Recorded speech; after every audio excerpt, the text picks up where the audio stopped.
Austin Trout be the 5th person you've stopped in a row? Possibly. If he wanted to. I mean, I'm gonna get in there and I'm gonna fight. Me and Derek, we got the game plan. We did this before. We've been here before. The experience don't matter. Austin is 0 and 0. I'm 0 and 0.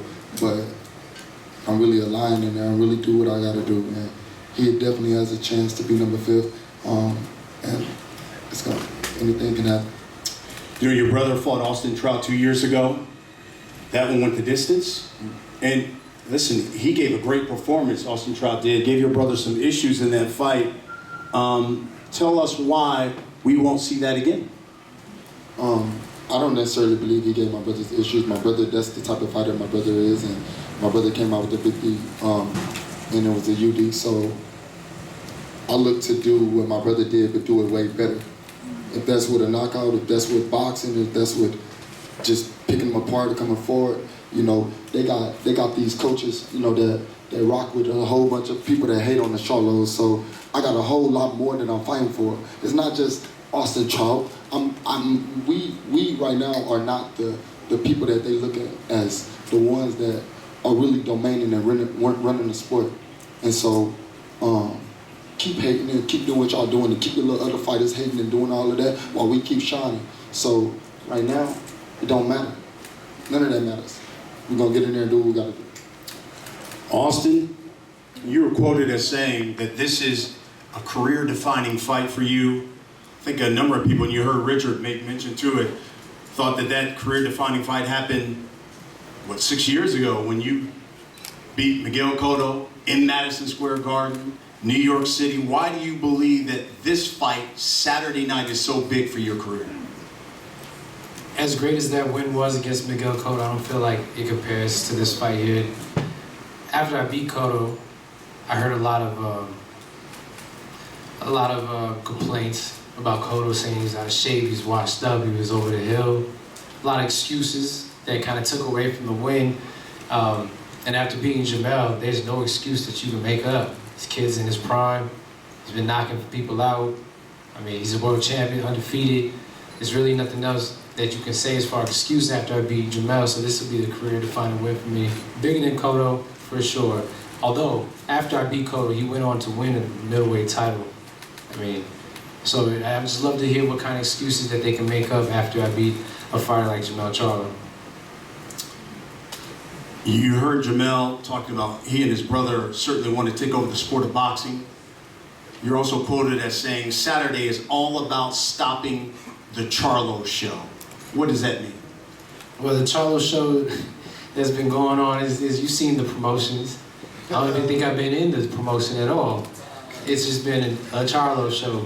So I'm gonna have to go ahead and go in there, sneak up on the media, sneak up on the fans, and stop that Charlo show. Keep running your mouth. Derek, 5th fight now with Jermell Charlo. You guys have won the title, a world title together. You've stopped every fighter you've faced thus far. What has been the difference with this young man since he's come under your tutelage? Well, I think that shown a great level of maturity. He's become very aggressive, and he's very positive about what he wants to do, and that's what we'll see on Saturday. Austin gave one of your best performances 2 years ago when you fought Jermell Charlo. You're back with Barry Hunter.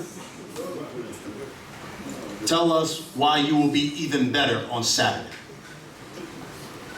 I learned from my mistakes when I fought the bigger, better brother. So I'm bigger and better myself this time. Jermell? Come back, Mark. Yeah. You know, I got the opportunity to attend your training camp for this fight. And I thought it was interesting, there were some shirts that you guys had made up and they said, Spence Charlo, unifying the divisions in 2018. Do you believe the unified champ Jarrett Hurd will be watching this fight And do you think that he will be looking at this fight to determine whether or not the winner, and specifically you, because you've talked about him a lot, gets that shot? Well, listen, I got awesome Trout to deal with. You know, I'm definitely not focused on Jerry Hurd right now. He over there talking about Kell Brooks and a whole other country. So it's definitely important. LA is a nice city. Hopefully he does come out to LA and come out and hang out and come watch me fight. He's been at ringside several of my fights. Glance over and look at him and just walk straight to the locker room. You know what time it is. Al Heyman know what time it is. Ringstar know what time it is. Everybody that want to promote this fight, just be on the lookout. I won't stop training. Even after this fight, I'm going right back into training and we're going to do what we got to do. Right now my focus is handling this guy and getting this over with. It was a long training camp and it was in the trenches. Thank you for coming out there. And we did what we got to do. Earl Spence goes next week.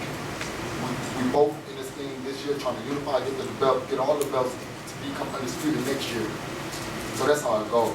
And I'm going to keep working for it. Lastly, we'll wrap it up with this. What should we expect Saturday night? That lion of roars. I got so much built in me. I got so much built up in me that I want to just release and let go. And hopefully you can handle it. Austin, what should we expect Saturday night? There's been some talk of maybe Jermell overlooking you. What should we expect Saturday night? It's a great awakening. I don't think he's overlooking me. I think his brother told him right away, don't sleep on Trout. I think it's y'all that's overlooking me. But it's going to be a great awakening.